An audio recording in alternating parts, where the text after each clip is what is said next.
everybody. It's your boy Marcus Norman from Gentleman Style Podcast, your host of the #1 podcast coming to you live in America. And today we have Dr. Joe Martin. He is an award-winning, internationally known speaker, author, professor, and certified man builder who helps men win at what matters and frustrates them the most as husbands, fathers, and spiritual leaders of their home. He has authored and co-authored more than 9 books, including Man Accomplished, Are You the Man, and The Real Man Spiritual Leader Blueprint. Today, Mr. Martin is here to give back and educate and inspire our men, our future leaders of the decades into new and higher heights. So without further ado, help me welcome to the stage Dr. Joe Martin. Yeah! Hey, Marcus, how you doing, brother? I'm doing well. Absolutely excited to have you here, sir. Thank you, doctor, for coming to the stage. We appreciate you giving back in this way and serving your community, brother. Thank you. Thank you so much. Oh, thanks for the invite, man. Absolutely. It is my pleasure. Sir, doctor, tell us, what are some of the misconceptions? Diving right in. What are some of the misconceptions of manhood, and what impacts are those perceptions having on society? Well, I'll start with the impact, because when I explain to you what the perception is, the wrong perception is, you'll see why you can see it happen that way. The impact is that we have a false sense of what masculinity is. We've gotten away from God's purpose in calling for manhood. Even though I'm positioned as, quote, this expert, I'm not an expert. What it is that I've been called to this ministry, so to speak, to be able to speak to the lives of men because of my own journey. But a lot of men can relate to my journey. The only difference is I'm willing to air it all out and tell you all the mistakes that I've made. When most men we typically are used to hiding from the fact of some of the mistakes that we made as men. But the impact is how we act in our relationships, getting out of God's divine order for what the purpose of a man was and still is for society. Also in how we are raising up the next generation. All this has made an impact on it. And so the thing is, the question you asked is, what's been that wrong perception? Well, I came up with something I call the Asians, Marcus, and you can relate to this as a man. The Asians are the things that we're taught when we're growing up, what it is to be a man. The reason why I speak on this topic, and my whole organization is built on helping men find authentic and true manhood, is because, like a lot of men out there who are probably listening to this, we all had dads, but not all of us had the right kind of dad in the home. Maybe he wasn't there physically. Maybe he was there physically, but he wasn't there emotionally. Maybe he was there physically and emotionally, but he wasn't there spiritually. So we all have this desire in our hearts that God put in us to be a champion at whatever we do. We want to be a champion husband, a champion father, a champion spiritual leader of our home, a champion leader, entrepreneur, a boss, or whatever it may be. But the question is, how many of us had that kind of man in the house model that for us when we were growing up? And so most of us grew up without that, being disconnected from what true manhood is based on the misperceptions we've seen of what a man is. And here are some of those misperceptions. I call it the Asians. First of all, we believe that a man is defined by his occupation. And what do I mean by that? Typically, Marcus, I don't know if you travel a lot, but because I speak at a lot of men's conferences all over the country, I'm on planes a lot. You know, COVID has now slowed that down a lot, but I'm used to been on about 75 to 150 flights a year. And when I'm on the plane, typically, even if you've never met the people before, typically, what's the first question that someone asks you if they're sitting next to you? They don't ask you your name. They ask you, what do you do? And so what they're referencing your occupation, because they're thinking based on your occupation, even if they don't say it, we think by knowing a person's occupation. If I know Marcus's occupation, that would tell me a lot about him. If you mentioned to me that he is a CEO of a Fortune 500 company, that he is a doctor, he's a lawyer, he's a professor, he's a senator, he's whatever it may be, as opposed to him telling me I'm a plumber, I'm a custodial worker, I'm a school teacher. We start to now paint a picture of what kind of man we think he is based on his profession. But God never intended us to define ourselves based on our occupation. So we don't do it with any ill will. We just think that tells us a lot. You're going to look at a person differently who tells you they're a heart surgeon as opposed to somebody who tells you they're a garbage man. There's nothing wrong with being either. But based on our perception of society, we start to judge and prejudge a person based on their occupation. So that's one misperception. Another thing that we think defines a man. And I'll go one more thing to add about the occupation. Just because a person's a doctor and he's a medical doctor doesn't mean he's a good man. Just means he has a good job. That's about it. But that doesn't make him a great husband. It doesn't make him a great father. It doesn't make him a great leader. That's why you can't measure man based on his occupation. That person who just got out of prison could be a better man than a pastor. It has nothing to do with occupation. All right. So we got occupation. Here's the second thing. When we find out a person's occupation, we then start to define manhood based on compensation.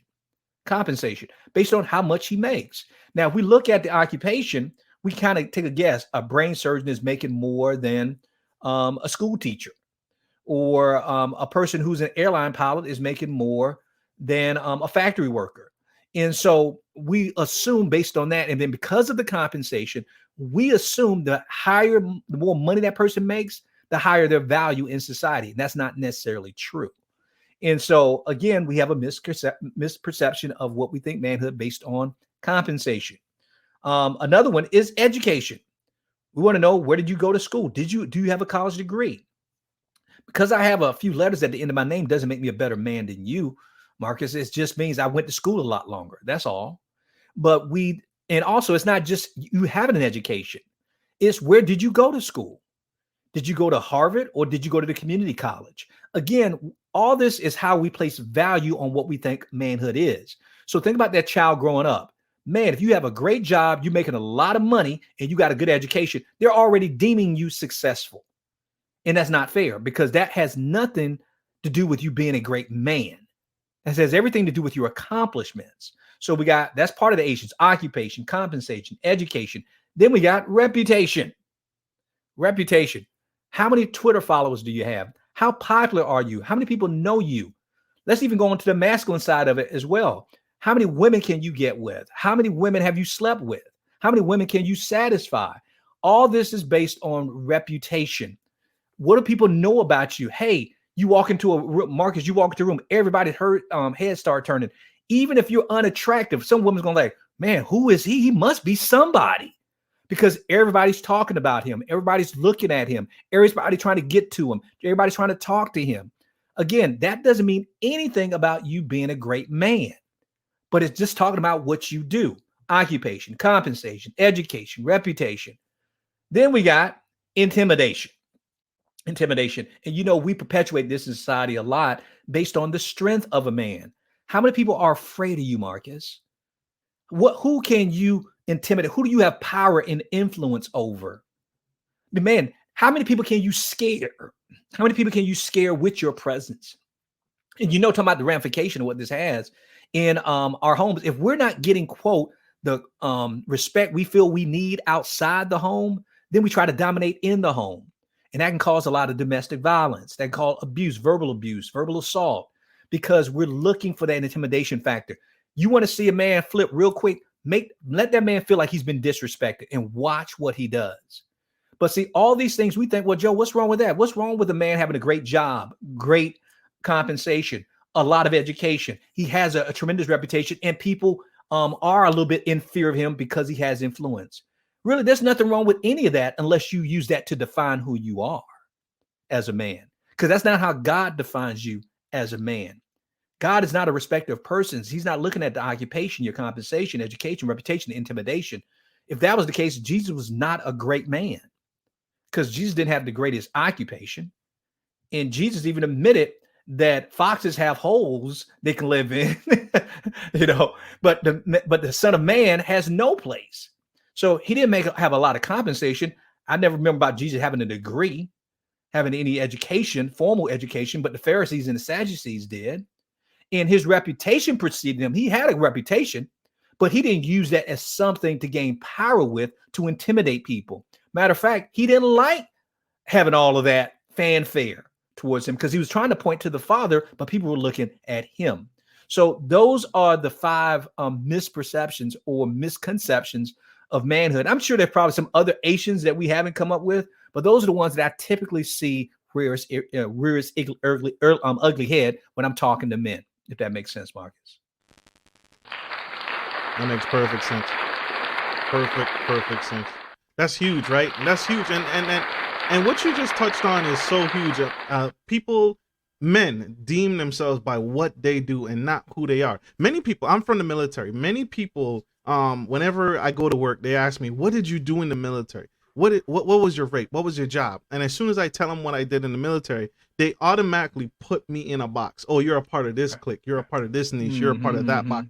And I have to remind people that the military is something that I did. It is not who I am. It is a career. Amen. It is something I just did at a certain period of time that suited my needs and suited my lifestyle and matured me in a different path and took me into God's purpose and plan for what he had for me. But it does not define who I am. And I see it as a form of almost traumatic stress and PTSD. When a man from the military kind of gets wrapped around this mindset, we see it all the time. It's like you go up to them and it's like, "Oh, well, I served in this era or this time." Okay, great, wonderful. Thank you for your service. What else? What else is there? What's the substance to you? Where is your core? And so you just spoke to that, doctor, and thank you for that. That's huge. That's major points right there. We have one quick commercial break. We'll be right back. You guys stay tuned for Dr. Joe Martin. We'll be right back to Gentleman Style Podcast. Here we go. Good day, podcast listeners. This is your boy, Marcus Norman of Gentleman Style Podcast Show. I wanted to let you guys know that we will be rolling out a new feature and adding a join sponsor button next to the subscriber button here at the bottom of your screen. Once you click the button, it will display 3 membership levels. Gentleman Gentry, which is our entry level, Duke Duchess, which is our season level, and the Emperor and Empress, which is our most sophisticated level, which you will receive unique perks and benefits at each differing level and gain access to our community tab. We will also be sharing polls, upcoming events, and interviews, as well as receive feedback from our sponsors directly. Your support helps me find new and exciting guests to bring to the stage live. Well, in order to get the higher end speakers, it requires, you guessed it, money. So thank you for tuning in to my channel. And if becoming a sponsor sounds good to you, then select the join button below and choose your desired sponsor level. Let's continue to grow and serve the future of generations of men and women to come. Love you guys. Bye.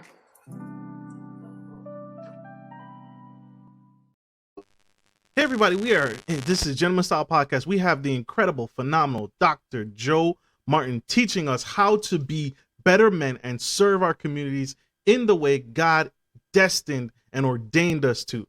And if you missed it, please scroll back, tune back in. What he just said was absolutely phenomenal, that many men make the mistakes and society makes a mistake on putting men in this box between their occupation, their intimidation, their compensation, and that's what defines you as a classic man. But as we all know and have seen, Derek Jackson, quote unquote, right? None of that matters into the quality of man that you are, or the substance to a man. So, doctor, that was absolutely incredible. Well, thank you. Absolutely. Tell us, what do women really need to know about men before it's too late? That's a good question. And one I get asked by a lot of women who know that what we do is we work with men all the time. So women do want to know that. What do they really need to know? And I try to go a little bit deeper than the surface answers, because I want to tell them things that they need to know about us that we won't say, we're not often willing to share, or things that we're even unaware of as men. One reason I can talk about all this stuff, because I work in the organization. That's what we do. We train, we support, and we disciple, and we help men grow as men of God. And we do it through coaching. We do it through counseling. We do it through community and connection. So you're talking about coaching hundreds of guys. We have our podcast that I've interviewed hundreds of men. And so what I'm basically doing is sharing our secrets that most men are not willing to talk about, and stuff that I wasn't even willing to admit myself as a man until I started working with men. I said, wow, women really need to know this about us. So what I'm about to share with you, I share with my wife as well, because she's ex-military, Marcus, like you are, and she's also ex-law enforcement. And so my wife has the double whammy of being a cop. She was a sergeant in the police department, as well as she trained military personnel when she was in the Army.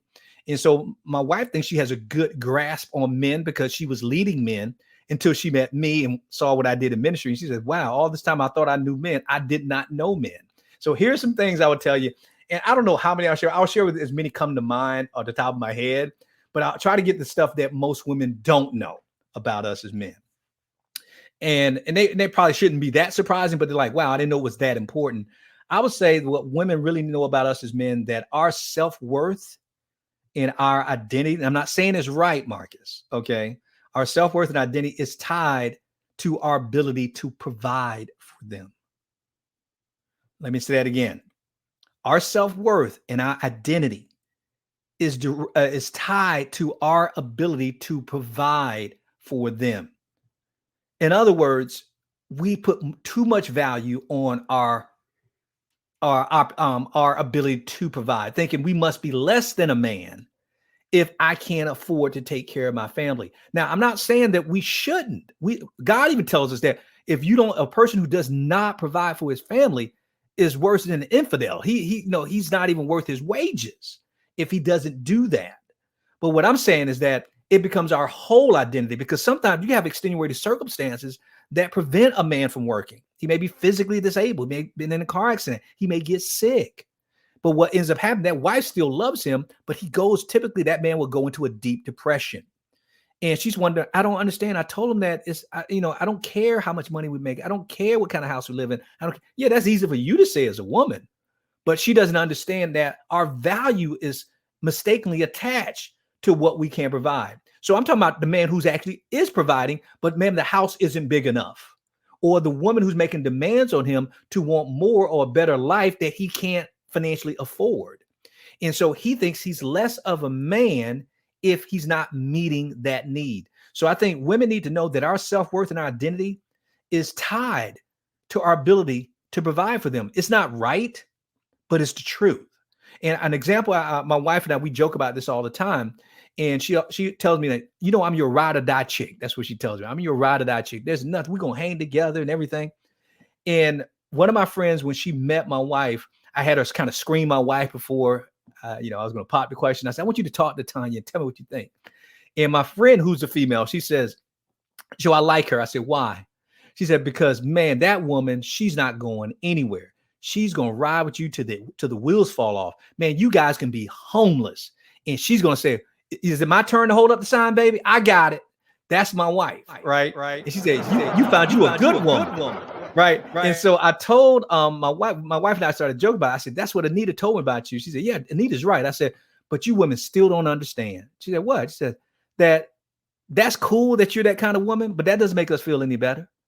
And she says, why not? I said, think about this. If we are homeless and we're on the street, now it's great that you'll be by my side and you'll say, baby, is it my turn to hold up the sign? Yeah. I said, yeah, Tanya, it's your turn. You'll hold up the sign. I said, now people would drive by and they say, wow, isn't that a poor family? Boy, I feel sorry for them. Why is that man out there with his family? How come he doesn't have a job? Are you following me? They're not going to criticize her. They're going to criticize me. What is he not doing? That's why a lot of times in society is trained us to attach our self-worth to what we do. And if we're not providing for our family or the right type of lifestyle, something must be wrong with us as a man. So women need to know that. Now, I spent a little bit too much time talking about that, but to me, that's probably one of the most important things I think women need to know, because women, when they challenge it, especially when the man loses the job, it's all right, baby. No, what you got to do is just be there for him. But understand that it's a lot deeper than just losing his job. He's lost a part of himself. And you got to be able to empathize and have compassion for him with that. I think another thing that women need to know that we don't normally talk about, a man needs to know. Now, he's not going to say this, but a man needs to know from a woman that he needs to believe he can satisfy and make you happy. He can satisfy and make you happy. Now, I'm not just talking about sexually. All right. I'm not talking about sexual. I'm talking about in all areas. He needs to know he's good enough for you. He's good enough for you. See, the world is telling us what we're not, well, how we're not measuring up. We don't make enough money. We don't have the right job. We're not this. We're not that. But the problem is we can deal with the world telling us we're not those things. But when we hear we're not satisfying you, even if you're not meaning it to criticize us, we take it personally a lot of times. And the last thing you ever want to hear a man say or even think in his heart, it's impossible to make her happy or to satisfy her. Now, Marcus, if every woman would hear what I just said, you want to push a man to his breaking point, don't ever get him to say, man, it's just impossible to please her or to make her happy or to satisfy her. Any way you want to create that phrase, it's impossible. When he puts it's impossible to whatever for her, that's the beginning of the end of that relationship. Because now what's going to happen, he's going to look for a woman he can satisfy. He can make happy. And that's all it takes for that woman to get his eye. And I know the women out there thinking, you ever seen your man you're like, why is that dude looking at that woman when his wife is 10 times gorgeous than that woman? Because that other woman is stroking his ego. She's telling him what he's good at and that he believes I can satisfy her. I can't satisfy you. And so I think a woman needs to know that too. I think a woman also needs to know that a man needs to experience victory and a win. If he can't win, then guess what? He doesn't want to play. No matter how small the win is? Yeah, I don't care. Let him, give him a crumb. Give him a crumb or something. Let him know that I hate to put it this way. You gotta reward us like a pet when we're doing something right. Because again, it goes back again to a woman that can never be satisfied. You really want to win your man's heart? Stroke his ego. Make him feel as if he's winning at something. I'm not talking about blow his head up with all kinds of crazy stuff. I'm talking about, wow, I appreciate that. Don't lie to him. Don't lie to him about stuff he's not doing. I'm talking about if he's doing something right, acknowledge the little thing. Let's say, for instance, he folds the clothes. All right. The fool don't even know how to fold clothes right, but he did his best. Congratulate him on that. Because he may not have done it your way or the right way, but the fact that you acknowledged it, I give you an example. My wife, we were around a bunch of other married couples, and everybody's talking about what what they're doing to please their wives and all this other stuff. And then my wife, and I paid attention. I was like, what? She says, you know what what's sexy about my husband? She was talking about me, right? She says, you know what's sexy about my husband? When I come home and I catch him folding clothes. I'm like, what? I'm like, folding clothes. They're folding clothes. That just turns me on. I want to give him some when he do that. I'm like, what? And now my wife was probably manipulating me when she did that, but it worked. Because what she's telling you is that you may not think that's a big deal, but I'm letting you know I noticed that. I noticed that. If you put gas, if he puts gas in your car, tops off the tank, tell him he needs to have a victory. He needs to have a win. See, and here's the bad thing about us being men. We rather do nothing than do the wrong thing. And a woman doesn't need a man who's not going to do anything. You want him to at least try some things. But a man will rather do nothing than do it wrong. So acknowledge when he's doing something right. Try to let him know. Also, I think a woman needs to know what they need to know about men is that she needs to know that he wants to be vulnerable.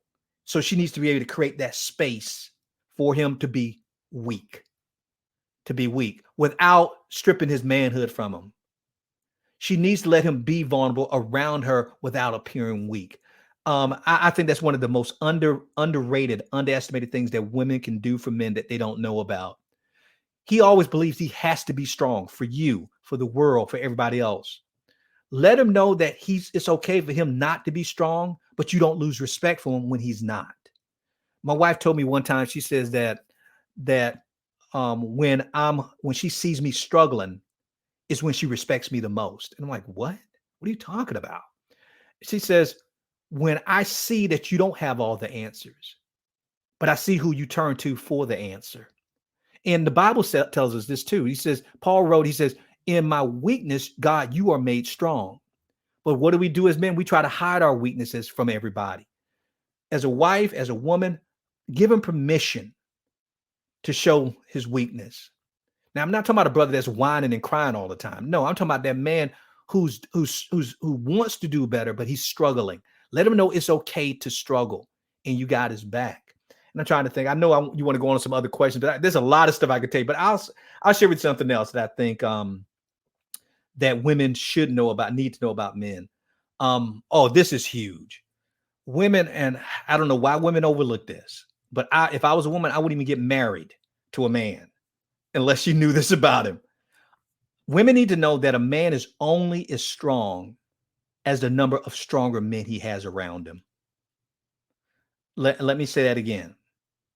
A woman needs to know that your husband, your boyfriend, your boo, he's only as strong, not as you think he is. He's only as strong as the number of stronger men he has around him in his life. And when I say about if I was a woman, I have a daughter who's a freshman in college. First thing I want to know when she introduced me to her boyfriend or this guy she's interested in dating. First thing I want to know, Mark, first thing I want to know is where's the blueprint? Who taught him how to be a man? Number one, because I need to see the blueprint. You are something, but you came from a blueprint. Let me see the blueprint who taught you how to be a man. Number two, how many other men do you have in your life other than him? I got to know this. Why women don't look at that, I have no idea. A man is only as strong as number of stronger men. I'm talking about godly men in his life. Look at it this way, Marcus. You can, if you were moving and buying a new house, you can move your old house into the new house. You move your furniture in the new house by yourself. You can do it. It may take you a little bit longer, but is it better for you to move it by yourself or have a team of brothers helping you move? Having a whole team. Right. And so the thing is, why should one man try to carry the load of trying to be a husband, of trying to be a father? The load is too heavy. They say it takes a village to raise a child. Guess what? It takes a team to have a successful marriage. You need some other men pouring into his life to make sure he's not stuck on stupid when it comes to loving you and being a husband and a father. My wife banks on the fact that she knows I'm hard-headed sometimes. What she banks on the fact is that my friends won't let me stay hard-headed. My wife knows that she can say, one, she can call up any of my friends and say, will you talk to your boy? He done lost his mind. You need to talk to him. My friends they're my wife's insurance policy for our marriage. And one way I put this in context, Marcus, even if I wanted to divorce my wife, there'll be at least 25 brothers on my lawn before I got back in my house to do it.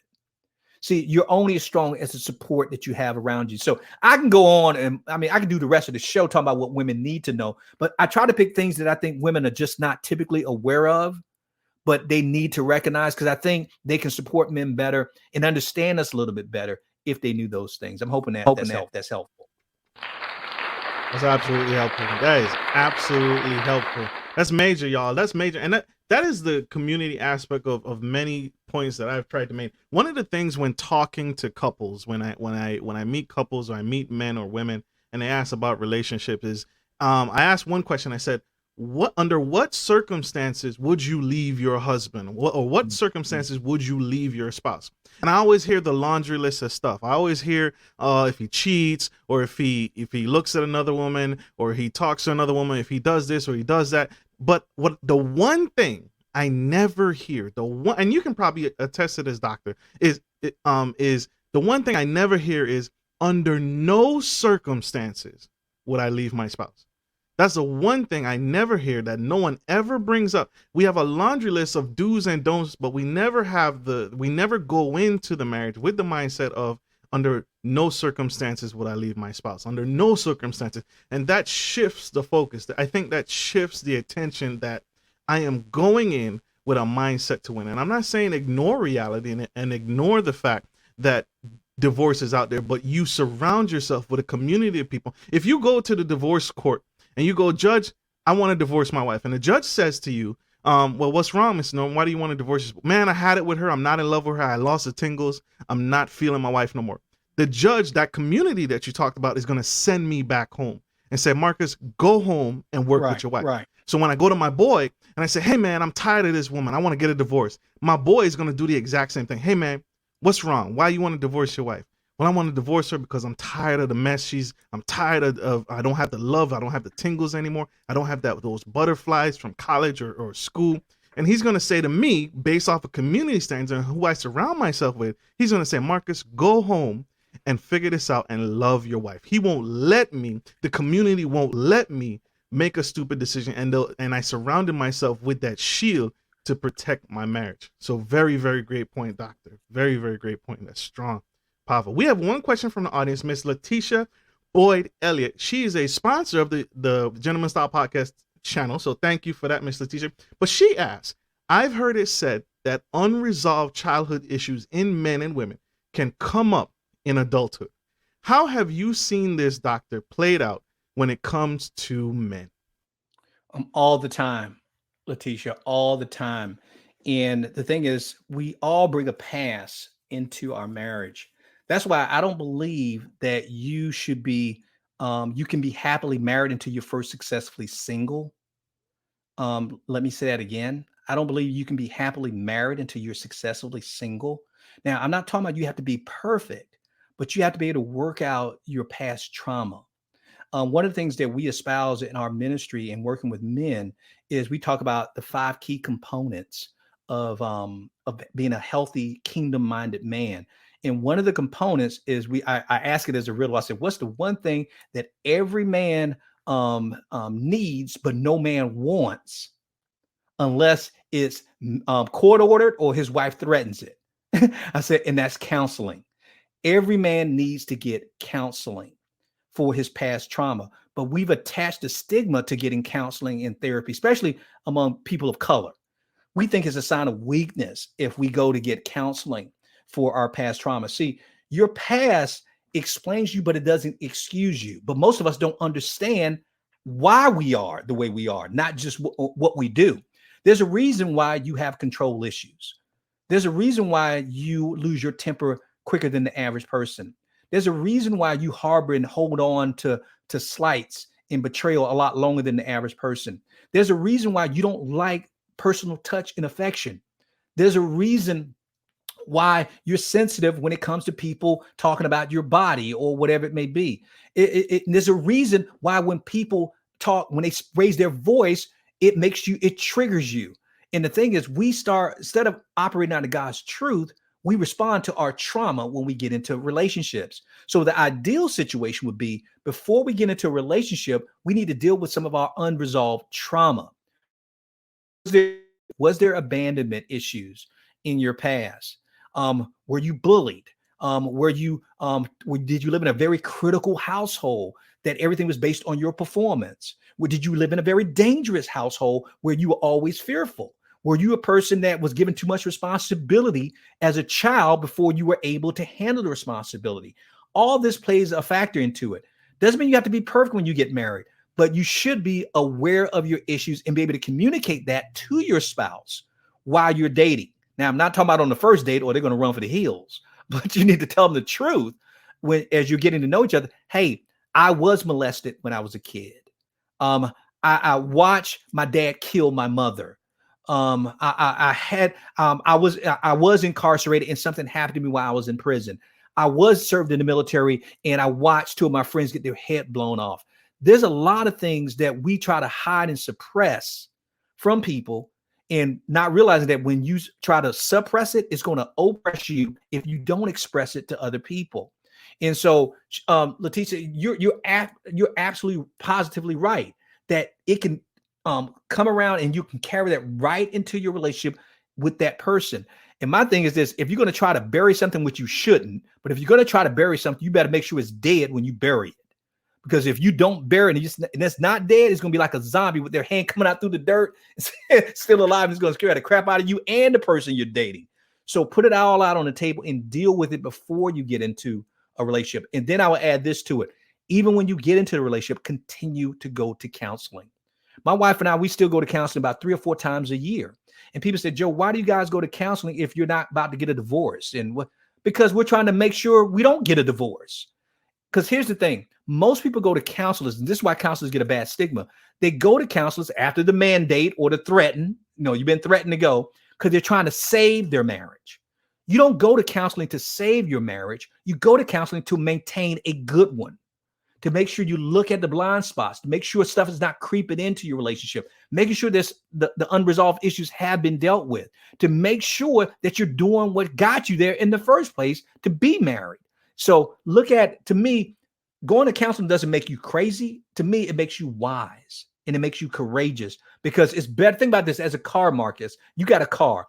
Is it better to take your car in for regular oil changes every 3,000 to 5,000 miles, or to wait 150,000 miles until you burn the engine out and say, mechanic, can you fix this? That's what we do with our lives. If we was to treat our marriages like a car, or treat our bodies like a car, which is regular maintenance, scheduled maintenance, you wouldn't have to worry about breaking down on the side of the road, getting divorced, because you keep the car running. That's why we go 3 or 4 times a year for the oil changes, for the fluid checks, for the air pressure. Are we good? Keep driving. But if we wait too long, that thing can be, you ever seen a car stuck on the side of the road? You think, how long has that car been on that side of the road? Because that car probably didn't receive regular maintenance. I'm hoping that answered Letitia's question.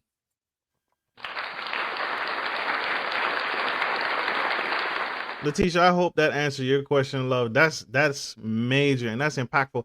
A famous quote that marriage is like bathing, right? That's why we recommend it daily. You're not gonna bathe, right? You're not gonna bathe once and then you're good for the rest of the week. That's right. You have to continuously take showers every single day, sometimes twice a day, but you gotta keep going at it. It's not just a one and done deal.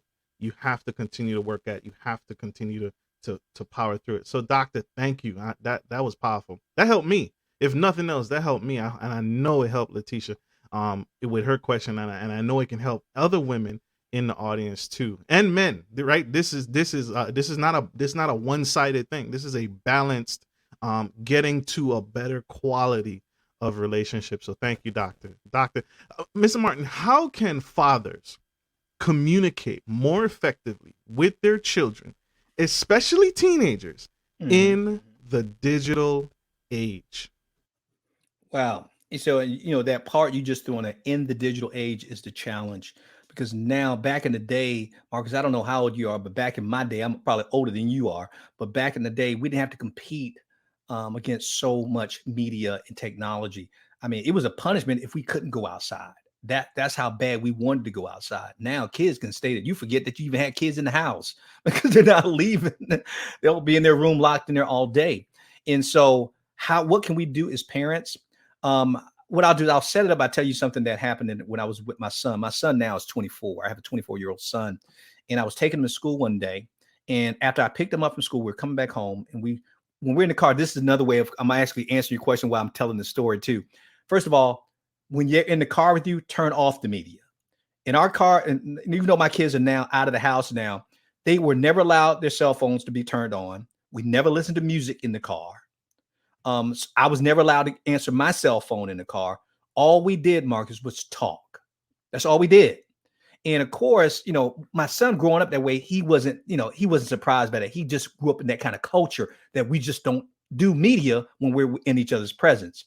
But when I got remarried, with my wife, who I'm married to now, my daughter's not my biological daughter. So I had to kind of condition her to this, and it freaked her out. What do you mean we can't listen to the radio? What do you mean we can't be on our phone? What are we going to do? I said, we're going to talk. She says, but school is 30 minutes away. I said, yes, we're going to talk for 30 minutes. What are we going to talk about? 30 minutes. Not realizing that I'm not going to be doing all the talking. I'm going to ask the questions. I'm going to do a lot of the listening. But let me go back to the story about picking up my son from school. We're going home one day.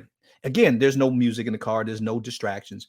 And my son says, Dad, so we're always talking about different things in life. He says, and my son had to be about 12 or 13 years old. He says, Dad, he says, what's the toughest thing about being a parent? That's what he asked me. He said, what's the toughest thing about being a parent? And I said, Kendall, other than you're always worried about your kids being safe, I said, that's the easy answer. I said, but let me tell you the real tough thing about being a parent. And I'm speaking, Marcus, from my background as an education. I used to be a professor. I taught high school. I taught elementary school. The only grade I hadn't taught was middle school. But I've taught college, high school, and elementary school. People say, why not middle school? I said, because I ain't crazy. Middle school, that's a very challenging age. And so ironically, my son's in middle school at the time when I'm doing this. So he said, what's the toughest thing about being a parent? I said, other than the safety of your kids, I said, I got it. And I let down the window.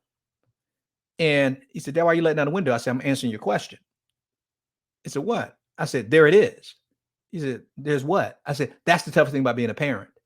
He says, what, the wind? He said, what, the wind? I said, no. I said, listen, what do you hear?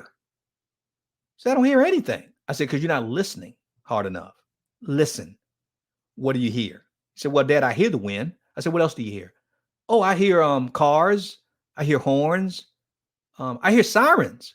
And he started coming up with every little noise you can imagine. And he went on about 10 or 12 different noises.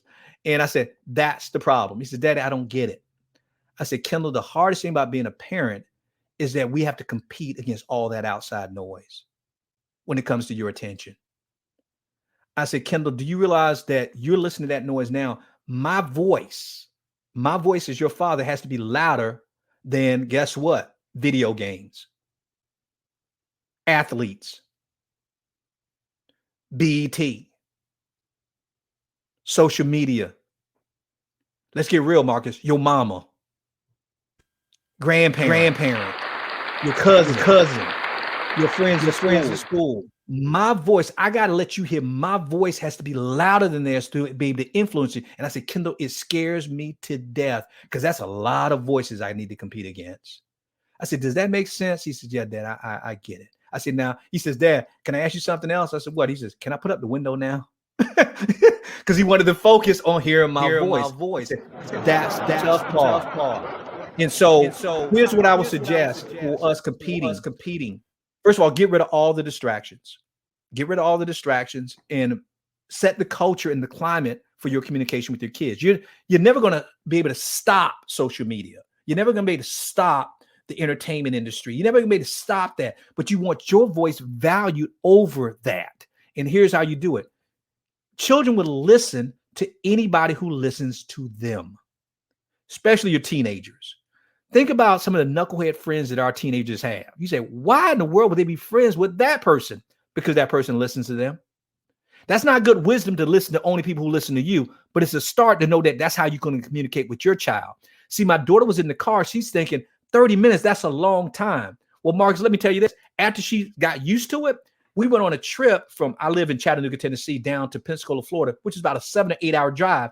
Guess what? That's one way. That was over 16 hours in the car with no music, no cell phones, no, all we did is talk. Now I'm going to show you what you can do. And you say, well, how do you talk that much? What you got to do is become a master at asking questions. No different than Marcus is what you do on a show. That's what I do on my show. I ask a lot of questions. I interview people all the time. So what I do is I ask my kids questions. Now, that was a challenge for 7 to 8 hours. Now, understand she wasn't up the whole 8 hours. She fell asleep most of them.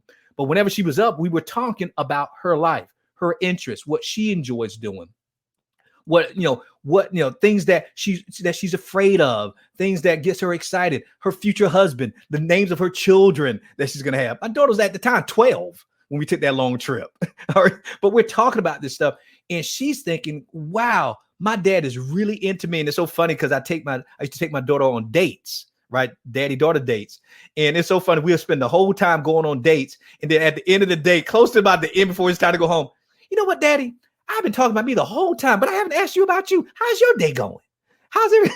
And it's hilarious because I know she's been talking about herself the whole time because that was my intentions, was to get her talking about herself. What they say everybody's favorite radio station is WIIFM. What's in it for me? So I get my children to talk about themselves. So I'm gonna give you some basic practical tips. Next time, if you have a child, you're taking a child to school, ask them 4 questions, and you can do it every single day. Now you can't do it both ways unless you can only do it coming home. Now, I won't talk about what we talk about going to school. That's a whole nother topic. But I'm talking about coming home from school, because that's usually when you want to talk to your kids after they just got out of school. Here's what you don't ask your child. How was school today? Stop asking your child that. Because what are they going to say, Marcus? How was school today? It was all right. It was good. It was good. Anything happened? No. Anything went? No. Then that's the end of the conversation. Then they're putting in their ear pods, and then they're getting on their phone. Then you lose them. Here's what I ask my kids. And to the point, they already know the question before I even ask them. I don't ask them, how was school today? What was good about school today? Different question. Well, Joe, it sounds the same. No, it's not. It's open-ended. Faith, Kendall, my children there. What was good about school today? They could say this, Dad, there was nothing good about school today. Well, okay, what was bad about it? And then shut up and listen. Now, understand, that's only the first question. Based on their answer, why was that so bad? What was so great about that? That was good. Why were you so excited about that happening? You see what I'm doing? I'm doing a follow-up question to that open-ended question. Man, how come it was just, how come you reacted that way to that? So I'm asking the first question, what was good about school today? The second question I'm asking is, what did you learn in school today? Then shut up. Now, my son tried me. My daughter was pretty good at this, but my son tried me one day, Marcus. He says, Dad, I didn't learn anything at school today. I said, oh, you didn't? So I turned the car around. He said, Dad, where you going? I said, back to that school. I said, dude, you were there getting the refund. No. He said, wait a minute, Dad, wait a minute. I said, what? You got something? He said, let me think. I said, you need to think fast because we're getting close. And then my son said, oh, Dad, we learned such and such. But think about how powerful that question is. By me asking that question every time I picked him up from school, what do you think is happening during school? I better learn something. Why? Because my dad's going to ask me about it when I get in that doggone car. And what I found out about asking that question, what was so great, remember, my background is in education. So I got all these degrees, got more degrees than a thermometer. My kids love the fact that they would tell me what they learned. And guess what, Marcus? They were so happy when I didn't know it. I'm like, he said, Daddy, did you know? No, I didn't know that. Man, they felt like now I'm teaching Dad something, and Dad has a doctorate degree. Are you following me on this? So I'm empowering my kid by asking, one, pay attention while you're at school, because I want to ask you about what you learned. Then I want you to explain it to me, because if you can explain it to me, that means you know it. So I'm asking about what did they learn? The next question is very, very important to ask my kids, is what made you angry at school today? Now, that's not a question that's going to probably bring up a lot of discussion, but I'm not really doing that to talk to them. I'm really doing that to get a pulse and get their temperature checked to make sure they're not harboring anger, that they're going through some type of depression, that something is going on that they're suppressing in their spirit. Remember traumatic experiences? Because now if they're being bullied, this is the time to talk about it. If a teacher talked to them sideways, now is the time to talk about it. If they failed the test and they're afraid of how they're going to tell me or their mom, now's the time to talk. What made you angry and upset at school today? And I got to tell you, I would love to hear them say this. Nothing. Are you following me? But I want to know. And most times they say, well, Dad, nothing really made me angry at school. That's great. But the reason why I'm doing that, because you know about all these school shootings and all this stuff that's happened. Those kids didn't wake up one morning, Marcus, and say, I'm going to start shooting kids at school, innocent kids at school. That stuff has been building up over time. And I guarantee you not one of their parents ever asked them every day, did anything make you angry at school today? What made you angry today? Could you imagine all those shooters if they were asked that and then you were able to nip it in the bud?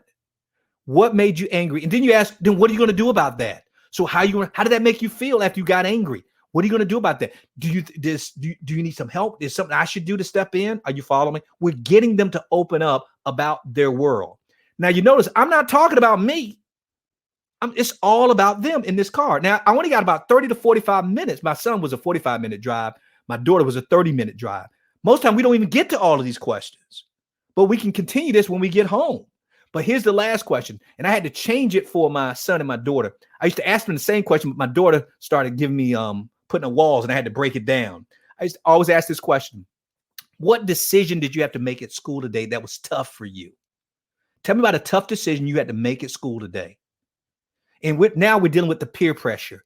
We're dealing with the stress of being a teenager. And my son was willingly tell me this stuff. Yeah, Daddy, I was there, and this happened, and then I had to do this, and da da da da. And I would address, okay, Kendall, how do you think you should handle that? Because I want to empower him now to solve his own problems. So what are you going to do differently about that? Now, I would ask my daughter that question. Faith, what was the tough decision you made at school today? And she said, no, I really didn't have to make a tough decision today at school. It was pretty easy. I stopped asking the question because she was always get out of it. So I asked a better question to her, which I never asked to my son. Faith, tell me about some drama that happened at school today. I asked about drama. Was there any drama at school? Now, you're talking to a middle school and a high school girl. Trust me, there's always drama at school. And so tell me what happened. Dad, you will not believe. Do you know that girl I told you that they came to the house? Let me tell you, do you know who such and such is doing right now? Do you know who had the audacity to try to ask me out? I'm getting her now to open up about her world. My son loved to talk about his tough decisions, but my daughter loved to talk about her drama. And so the reason why I say 4 questions, because I use an acrostic to help me ask these questions. It's called GLAD. What was good about school today? L, what did you learn at school today? A, what made you angry at school today? And tell me about one of your tough decisions. D, for decisions, or in my daughter's case, D, drama. That's how I came up with the questions. And so it's all with the acrostic GLAD. So hopefully none of the people out there listening to this will ever forget that. Start asking those GLAD questions to your kids. I got more questions, but those are the 4 basic questions I've asked my kids for years throughout their grade school years.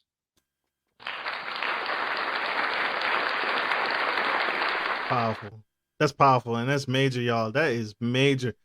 Sir, doctor, what is the best way from men and women seeking your advice, seeking your counsel, seeking this wisdom? These are nuggets, y'all. These are jewels that you can't get anywhere else unless you go to his podcast or here today on Gentleman Style Podcast. Sir, Dr. Martin, how can people connect with you and tune in and grow with you and learn from these lessons, these core lessons that you teach in your seminars and classes?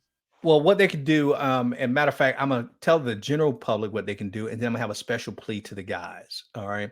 For anybody there listening, you're listening on, just go to realmenconnect.com. That's realmen, connect.com. But for your men, and I'm glad you put up there, it says rmcfree.com. That's for your men. That's not for the women, that's for the men.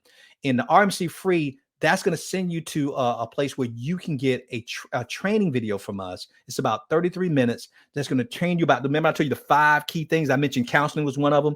It's going to tell you about the other 4. And it's going to break each one down of why they're so important and vital to us as a man. I guess the women can go there too, but it's for men.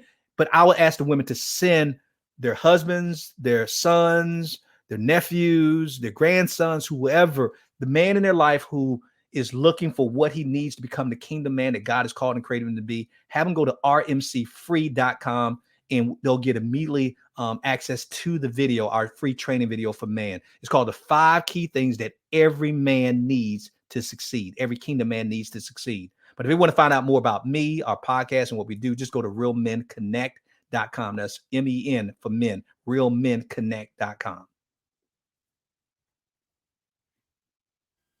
I'm sorry, y'all. I am typing this out. So I am typing this out for the audience that is tuning in. Real Men Connect, realmenconnect.com. So tune in, connect with him, grow with him. Men and women that can connect in that way. And send your boys, send your young men, send your teenagers, send your preteens, right? They're coming into adulthood. They're coming into that manhood and trying to find their way. Surround them. So some very great points. Surround them with a solid community. Surround them with a strong community. Can we get another applause for Dr. Joe Martin, please? Another round of applause for Dr. Joe Martin dropping some nuggets and some jewels. Mr. Martin, sir, I appreciate you, brother. I appreciate what you do. And I want to say to you publicly, please don't ever give up. Don't give up on us because we need what you're doing. What you're doing is impactful, it's powerful, and it's necessary. And without you, I can't imagine how many more men will be lost without your teaching. So, brother, I thank you, sir. I want to applaud you here today. Thank you so much. Thank you, Marcus. My pleasure. Anytime, man. And we got to let Mr. Martin go. He has many, many things to do. He has many, many more men to uplift, encourage, and inspire. And so I want to thank my audience. Thank you for tuning in. Thank you for riding this out. I hope this was impactful. I hope this served you today. And I hope this message is leading the way and leading the charge and beginning to start to change that mindset shift for many future generations to come. So thank you all for tuning in. Like I always end every show, take care of your families, take care of your homes, and take care of business. This is Marcus Norman, the Gentleman Style Podcast Show, and Dr. Joe Martin signing off. Love you guys.